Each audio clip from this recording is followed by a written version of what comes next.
छत्रपती संभाजी महाराजांचे बलिदान आपल्याला माहीतच आहे। ते क्रूर मुघलांच्या हाती सापडले आणि 1689 मध्ये त्यांचा दुर्दैवी मृत्यू झाला। त्यामुळे स्वराज्याचं भविष्य धोक्यात आलं।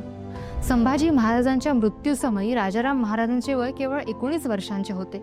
अशा भीषण परिस्थितीत राजाराम महाराज यांना छत्रपती म्हणून गादीवर बसवण्यात आले। पण गादीवर येताच संकटाची मालिका सुरू झाली, कारण मुघलांनी रायगड किल्ल्यावर वेढा घातला होता। छत्रपती राजाराम महाराजांना हे स्पष्ट समजलं होतं की जर रायगड टिकवायचा प्रयत्न केला तर ते आणि संपूर्ण स्वराज्य धोक्यात येईल। त्यामुळे त्यांनी अत्यंत धाडसाने रायगड सोडण्याचा निर्णय घेतला आणि दक्षिणेकडील जिंजी किल्ल्याकडे म्हणजेच आजच्या तामिळनाडूकडे ते निघाले।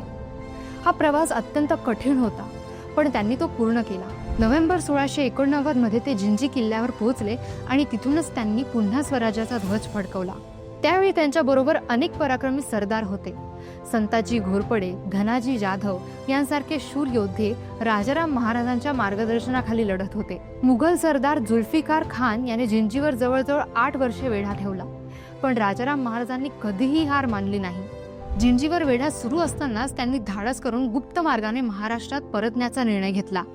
दक्षिणेकडून स्वराज्याचे काम सुरू ठेवून महाराष्ट्रात परतल्यावर त्यांनी पुन्हा संघर्ष सक्रिय केला।